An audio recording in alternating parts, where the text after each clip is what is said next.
Welcome to a new daily top Askreddit video. Today's topic: what is the weirdest advice you have heard that is strangely effective? To improve your posture, pretend that you are shooting lasers out of your nipples and trying to shoot people in the head.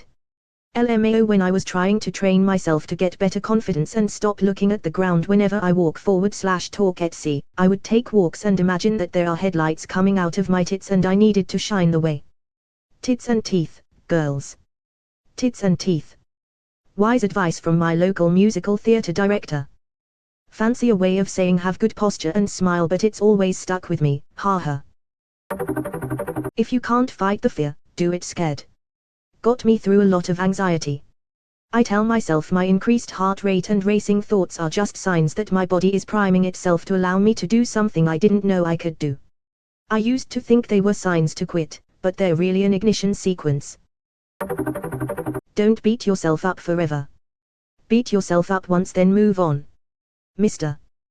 Homer Simpson. That's actually good.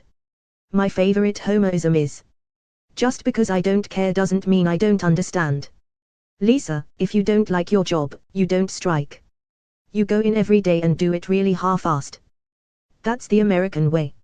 My personal favorite. Well, excuse me for having enormous flaws that I don't work on. When writing an email, leave the recipient field until last. And add the attachments first. Yup. So many times when I started as a contractor I would send my invoice without the actual invoice. How to unclog your nose. Close your mouth and pinch your nose so you can't breathe. Shake your head up and down until you need to breathe. Remove your hand from your nose and breathe through your nose, not your mouth. Been doing this for a while now and it's pretty effective. Nose wasn't clogged and tried this. Now I have been sneezing for the past 5 minutes. Bless you. This actually worked for me. I've had a cold for the past week and now I can sumu bat breath through my nose again, lol. Thank you, random stranger. This works because often we are clogged because we have aggravated and swollen the capillaries in our nose by overblowing it. When stopping the oxygen supply, your body goes into survival mode and will restrict the blood vessels to try and allow for as much air as possible to flow through again. Holding your breath for a prolonged time is extremely effective at getting rid of a boner. Instructions are clear: do not, I repeat, do not hold your breath until you die, or you may end up getting your boner back. You can't actually kill yourself by holding your breath.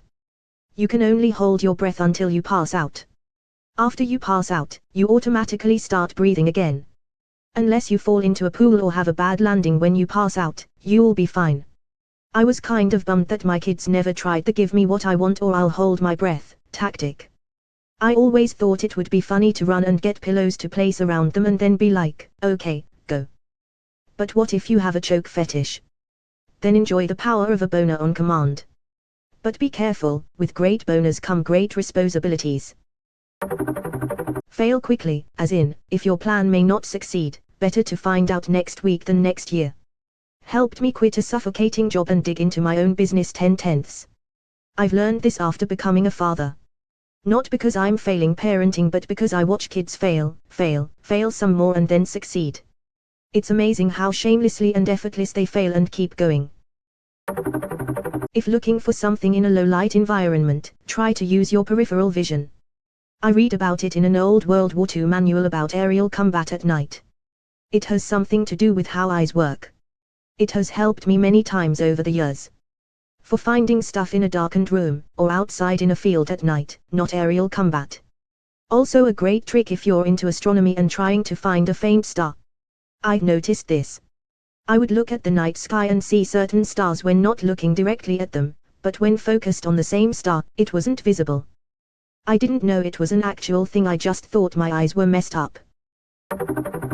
Get someone to warm to you by asking them for a small favor, not asking to do something for them, but asking them to do something for you. I have no idea why this works, but it does. It makes them feel needed and important, at least for you. Similarly, I was thinking it shows that you trust them. This is a great tip. You can usually make people feel good and important if you ask for their advice on something. Restaurant recommendations is my go-to. When I moved to a new area last year, I'd ask folks at the bar for restaurants they like. After that they always remembered my name and asked if I had went. Coincidentally, I also gained 15 pounds over this past winter.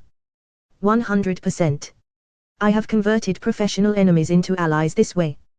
When you ask them for advice, you are saying you respect them, and their expertise and experience is important.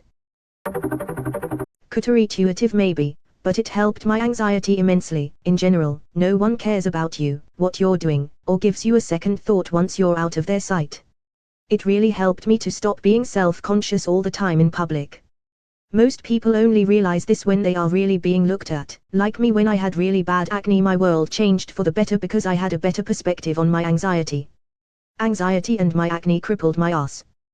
Would lose my mind when I could see other people's eyes scanning my facial constellations. No one thinks about you as much as you do. Meaning we're all worried about people thinking about the tiniest embarrassing things we do, when no one really cares. It gave me freedom to take on more challenges and not worry about failure. 2 from elderly southern relatives. 1. Somathai ain't uthai, taking 5 minutes to work out, clean, work on a big project, etc. is better than 0 minutes. We often think we've got to do 2 hours of rigorous work or it doesn't accomplish anything. 2. Time will pass either way. If you want to work to get better at something, accomplish a long-term goal, or change careers or credentials, don't look at the 2 to 5 years and think you'll be too old.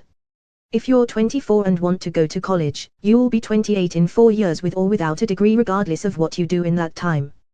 On that second one, my grandpa said something best. My dad was talking about how he'd be 50 once he graduated if he went back to college. My grandpa responded, "How old will you be if you don't go?" Rinse your cereal bowl straight away.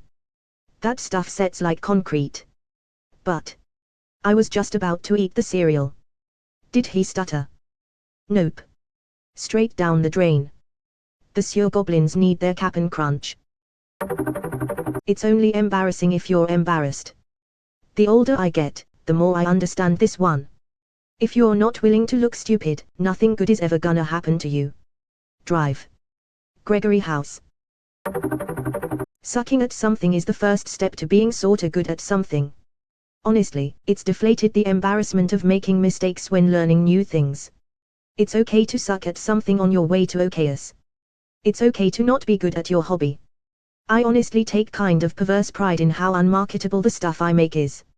My art is gloriously imperfect, but it makes me happy, and it's almost this rebellious joy in knowing I made it to please nobody but me.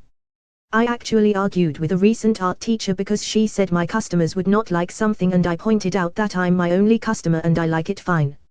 Now I just need to overcome that and get to the point that I accept it's okay to make high quality things, and that still doesn't mean I have to monetize it.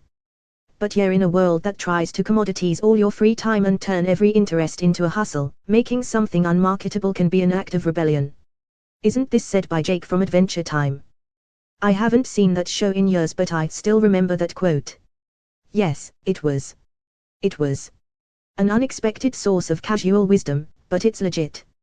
Just like when Rick said your booze mean nothing to me, I've seen what makes you cheer. It struck me as a healthy attitude I needed to internalize. I'm a chronic people pleaser, I want to be liked, but I've come to realize that being disliked by certain people is actually a boon. A compliment to myself. For all my ADHDers or other who struggle with executive function, do chores while waiting. Have something in the oven. Let's see how much laundry you can fold before the timer goes off. Microwave. I bet you can empty the dishwasher in 90 seconds. On a phone call. Pop in those earbuds and let's tidy while we talk. I get so hung up on waiting mode trademark, and the novelty of trying to accomplish a small task during that interim feels a bit like a deadline pressure, which is basically the only thing that motivates me. Tricking my brain into a mini productive panic is startlingly effective. As a 30-something adult with newly diagnosed ADHD, I don't operate that way. I follow the if you give a mouse a cookie model. Put something in the oven. Sure, I can vacuum while I wait. Oh damn. The kids laid their basketball inside. Why did they have it inside anyway? I'll put it in the garage. Man, this garage is filthy. I'll just tidy it up a minute. Hey, I found my fishing pole. I wonder if that pond around the corner actually has any fish in it. I'll just grab some chicken scraps, bait, and a beer from the garage fridge and go check. Meanwhile my brownies have started a house fire and I'm trying to figure out where to do with this catfish I caught. I should have brought a bucket.